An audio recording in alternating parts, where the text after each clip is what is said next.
I sit here with sadness today to report to you that I'm incredibly disappointed in one of my all-time favorite fighters, my brother, Floyd Money Mayweather. Disappointed. I really am disappointed. The thing is that Floyd is what they call an independent contractor. And what happens is that when you become an independent contractor, Skip, if you make $230 million, they give you two checks, or a check for $230 million. It is up to you to take out the deductions and make sure state, federal, whatever else needs to be deducted is paid to the Internal Revenue Service. Floyd, you made $230, and I get it, Skip. I can just imagine getting a check for $230 million. Like, hold on, I ain't see I. Yeah, you don't want to talk about that.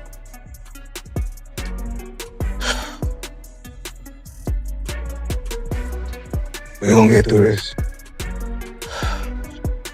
Floyd Mayweather Jr. was once seen as untouchable, the undefeated 50-0 icon who pulled in billions and built a reputation as the ultimate symbol of dominance. But today, that image is starting to show cracks. From mounting tax problems and fighters claiming they were never paid, to shaky crypto ventures and even a supposed $42 million Manhattan real estate deal that many believe might not be real, the aura of perfection is fading. Instead of looking like the king who could never be beaten, he's beginning to resemble someone desperately holding on to an illusion. And now, with talk of an exhibition against Mike Tyson, it doesn't feel like pure entertainment anymore. It feels like one last attempt to cash in before the spotlight dims. Especially since he's been pushing the narrative of himself as a businessman, hyping up a big real estate move involving dozens of apartment units. To some, it looks less like a bold investment and more like another effort to prove the empire is still intact. Well, lately I purchased 62 apartment buildings in New York City. And what I need you guys to do, slide over and check out the photos. It's not all 62 buildings, it's some few buildings, but guess what? All the buildings belong to me. I don't have no partners. And all the retail down low, all my buildings. But this is where things start to look shaky. Property records don't show any sign that an ownership transfer ever took place. Business Insider even reported that none of the buildings Floyd Mayweather Jr. claimed to have bought are actually registered under his name. And to make matters worse, the non-profit NYC Housing Partnership, which is directly connected to those properties, confirmed they were never contacted about any kind of sale.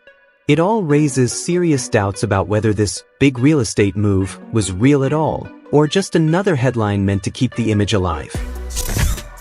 And I'm pointing like this because all of them in New York City right now, we're in Manhattan. That's what we do. Come on.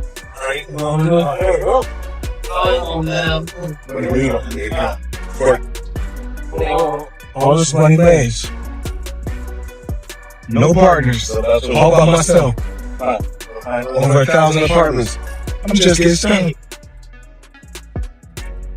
Even more concerning is how Mayweather's own camp struggled to keep the story straight. When asked for proof, his real estate side supposedly introduced a man claiming to be James McNair, someone long known as one of Floyd's close partners. But here's the catch. The voice didn't match recordings of the real McNair. That mismatch only fueled more suspicion, leaving people to wonder if the entire situation was staged and adding yet another shadow over the legitimacy of the deal. But what's so disappointing with me, Skip? Floyd Mayweather has gone through this before.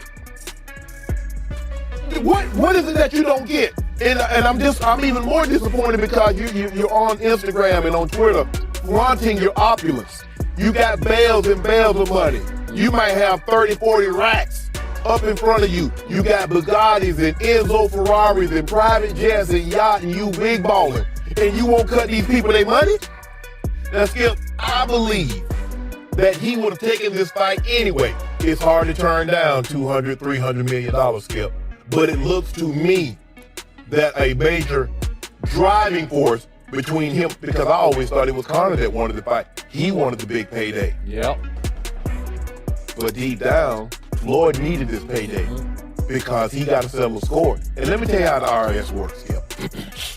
Yep. The whole thing starts to feel like smoke and mirrors. Was this deal ever legitimate? Or was it just another attempt by Floyd Mayweather Jr. to project an image of wealth that might not actually be there?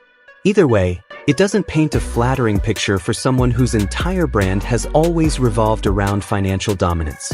The aura that once seemed untouchable is now clearly losing its shine, leaving fans and critics alike questioning how much of the empire is real and how much is simply for show. Why you not coming back to fight? Why you not coming back to fight? So I look at the fight game, I said, okay. I said, fighters fight, they make $3 million, $4 million, $6 million, $7 million. Some may make 10 or 20 million.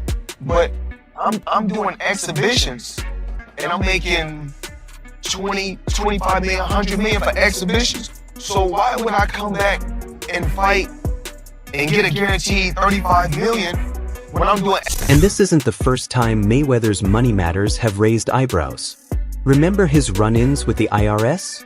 Back in 2017, right before that massive showdown with Conor McGregor, he reportedly asked for extra time to settle his tax debt. The irony was hard to miss. The same man who loved flashing stacks of cash on social media was suddenly struggling to pay off his own obligations. It painted a strange picture, showing a gap between the lifestyle he projected and the financial reality behind the scenes.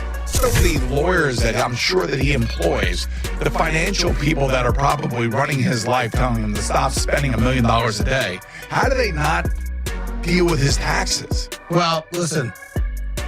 He apparently had a tough time reading the thing, as they say. Like he didn't know what he couldn't read that's BS. Something. That is BS. They said something. Time out. He is paying. I'm sure he's got a litany of people in his world. I happen to agree. Financial management people. You think so? How long before he's suing somebody for mismanagement of funds? That's happening. You'd certainly think so. By the way, they announced, I'll get your calls in a second, they did announce the pricing for Mayweather-McGregor. $100 for a high def, $90 for standard def. So there you go. So it's exactly what the Mayweather-Pacquiao fight was. And it wasn't just a one-off problem. Over the years, Floyd Mayweather Jr. has reportedly faced multiple tax liens, showing a clear pattern: living an extravagant lifestyle, questionable financial management, and a constant need to chase quick cash. That's why so many people are now skeptical about his motives, especially with the buzz around a possible fight against Mike Tyson. Is it really about proving something in the ring, or just another way to secure a massive payday? Those doubts only grow when you look back at his 2021 exhibition with Logan Paul. That event felt more like a spectacle than a real fight, and it later stirred controversy when Paul claimed he never received the full payment he was promised. All of this adds to the growing narrative that Mayweather's moves are less about competition and more about keeping the money flowing. No, he didn't pay me at all. He didn't pay me. I think I won that fight. I think I won. He didn't knock out a YouTuber in 8 rounds. Floyd's my homie. He's a cool dude. Fucking tell him to pay me, bro. How much you owe you? Logan Paul didn't let it slide quietly either. 4 months, he kept pushing his claims out in the open, even hinting that he might take legal action if things didn't get resolved.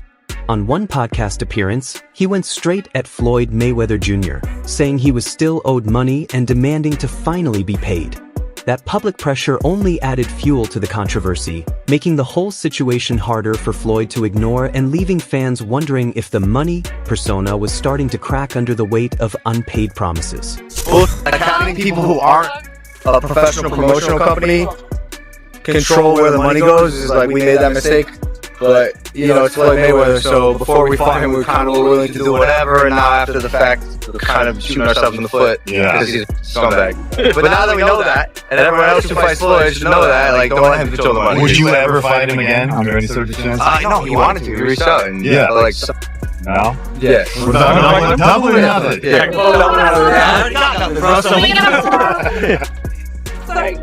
It was nothing? Yeah, of course. So you're going to change the way you do business when it comes to boxing now? Yeah. Of course, yeah. You gotta go, y'all, buddy. Thank you so much. You had fun doing it though? Oh, yeah. Just think about that for a second. Floyd Mayweather Jr., The same man who built his persona around bragging about 9-figure paydays was being accused of stiffing Logan Paul, a fighter many fans saw as giving him one of the easiest nights of his career. The contrast is almost surreal, the self-proclaimed money Mayweather, flaunting endless wealth, yet facing public claims that he couldn't even pay off someone from a fight that was more spectacle than challenge. It's the kind of contradiction that makes people question whether the empire is as solid as he wants everyone to believe. Get in the ring I'd never seen before. Yo, one time I was like hunkered over and I was like by his hip and he kind of had me in a headlock. Motherfucker opens his glove and puts his hand over my mouth. Stop breathing. So I couldn't breathe. I'd never seen this before. And opposite side of the ref knew where the ref was. He knew to cover my mouth. Straight up in the middle of the fight, I'm like, and I get up and I'm like, what the fuck? I just missed 2 breaths. Fact. He's a smart boxer, you know. That's the guy who's been in the ring before. He's smart. He knows his way in and out. No, I got paid. Okay, it's not full. Like, a couple million somehow that's just missing. Where did the money go? Floyd said he could afford a Jeff Bezos-sized jet from the money he made from that fight. I ain't got no fucking jet. What the fuck, dude? I'm missing a couple mil. We're gonna find it, bro. I'll see you in court. Artists have it. It's like, mark my words, we're coming for you. When someone like Floyd Mayweather Jr. starts getting accused of not paying fighters and is publicly called out by big names like Logan Paul, the damage goes far beyond the ring. It's not just about boxing anymore. It's about reputation, credibility, and the legacy he's spent decades building. Every headline, every accusation chips away at that image of invincibility, turning what was once seen as untouchable into something that looks increasingly fragile outside the sport. Whereas, I feel like everybody choose what they should be able to choose what they want to choose and go with who they want to go with. I think everybody should work together. And what I always did was I believed in myself. Before anybody else believed. Then there's the crypto mess tied to Floyd Mayweather Jr., where his name got wrapped up in several questionable digital currency projects. From hyping coins like Centra to Ethereum Max, he was front and center in promotions that later sparked lawsuits and accusations of misleading investors. Even the US Securities and Exchange Commission stepped in, penalizing him for failing to disclose the payments he received for promoting ICOs. In plain terms, he was accused of taking money to advertise crypto projects without telling the public he was being paid, a move that raised serious concerns and eroded trust in his endorsements. It added another stain to his image, showing that the problems weren't just inside the ring, but in the business world too. The endorsements, one was DJ Khaled, hilarious, and Floyd Mayweather. Yeah. And he posted on his Instagram him taking this what do you call it? The Centra card? Centra card. The Yeah, Centra card. And going and purchasing something with his Bitcoin at a store. Yeah. He did that knowing that it didn't work. Floyd Mayweather doesn't know anything that's going on, really. So, like, what we all know that. Yeah. The guy can't read, you know. Yeah. How much did you guys pay him? Like $1 million. He took that knowing or not caring. It was just knowing, not knowing, right? Like, they didn't care. He does a million promotions like that. Right. You speak to his manager. Yeah. He's like, this is Floyd's price. And you send the money over. Yeah. The manager makes his little cut from it. And he just says, what do you want me to say and what do you want me to do? Okay. Right? On paper, a showdown between Floyd Mayweather Jr. and Mike Tyson sounds like a dream matchup. Two legendary names colliding in what could be billed as historic. But when you look past the hype, it raises more questions than answers. Tyson is closing in on 60, Mayweather is nearing 50, and neither has been competing at an elite level for years. What really stands out is the money behind it. Streaming rights, sponsorships, betting, and merchandise are all expected to generate massive numbers. That's why so many believe Mayweather's drive isn't about competition or passion for boxing anymore. It's about locking down another huge payday to keep fueling the lifestyle he's built. Tyson, if there were some prearrangement for this fight, Tyson's animosity, well documented towards Floyd. Any chance that he's going in there and, saying, hey, screw all, I don't care what agreement was made, if there was one at all, I want to kill this dude? Nah. He gonna get a check. Floyd's gonna get a check. They're gonna get a check that's real huge because of their names. So Evander Holyfield is reportedly stepping in to help Mike Tyson with training, and Tyson himself seems fired up and motivated as the build-up continues. On the flip side, Floyd Mayweather Jr. looks far more invested in the business and promotional aspects than the actual grind of preparation. That contrast leaves fans wondering, does Mayweather truly want this fight for the competition, or is it just another carefully packaged event designed to secure a massive payday? The split in focus makes the whole matchup feel less about boxing glory and more about financial gain. Fighting Floyd Mayweather, why the hell did he agree to fight you? That seems like a bad decision by him. Well, listen, I was minding my business, flying my birds, tending to my children, and he's the one, he came with the fact his name was on the contract signed already. And he was talking really bad and nasty to me, so I was like, God damn. I told her a friend, he talked great. He's alright. That's got to be such a cool thing for boxing fans, Mike, to have two of the all-time legends in there. Are you excited just to see the thing of that like it was with you and Roy? Nah, man, we gonna get him, man. What are you talking about? That talking crazy. Like, look at that. He doesn't know what he signed up for. Yeah, I told the exhibition, he's talking crazy. So he's like, this is, but Mike, come on, man. He can't be doing anything to you. Like, that's a bad decision by him. Hey, man. Here's how critics are framing the situation. Every recent move connected to Floyd Mayweather Jr. is being seen as an attempt to cling to relevance.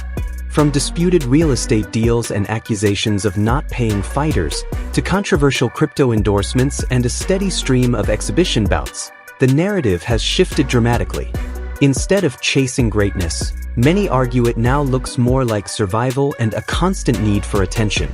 Once the man who dictated the entire sport of boxing, Mayweather is now tied to matchups with retired legends and crossover personalities, while promoting billion-dollar ventures that plenty of people believe don't actually exist. The result? That aura of invincibility he once carried is fading fast, and audiences are beginning to see through the spectacle. We'll watch, and then at the end, bro, clip this. They're gonna go, Mike Tyson versus Floyd Mayweather was the lamest thing I've ever seen. I can't believe I actually tuned in. That's the last Tyson fight I will ever watch. No, it won't be. People have short-term memory. They're going to forget about the last Tyson fight they saw, even though we all know what he looked like. And they're going to watch Floyd versus That, and that's precisely is why you need to do what you're going to do. Do you, dude. It doesn't matter. Social media hasn't been kind to Floyd Mayweather Jr. lately. After the Manhattan real estate claims came out, users online mocked the whole situation, joking about buying buildings that don't even exist. The once dominant Money Mayweather persona quickly started turning into a punchline. Then, when Logan Paul claimed he wasn't fully paid after their exhibition, the criticism only got louder.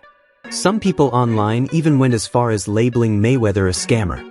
And now, with talk of a possible fight against Mike Tyson, a big portion of fans aren't buying into the hype, dismissing it as nothing more than two aging legends cashing out, rather than a meaningful sporting event. Big Jet, 6 windows. That's why so many people are now saying it might be over for Floyd Mayweather Jr., not because of anything that happened inside the ring, but because his reputation outside of it feels more fragile than ever. The big question is whether this truly marks the end of Mayweather's era or if there's still one last surprise waiting in the rumored clash with Mike Tyson. Has money lost its power, or could one more massive fight drag the spotlight back onto him?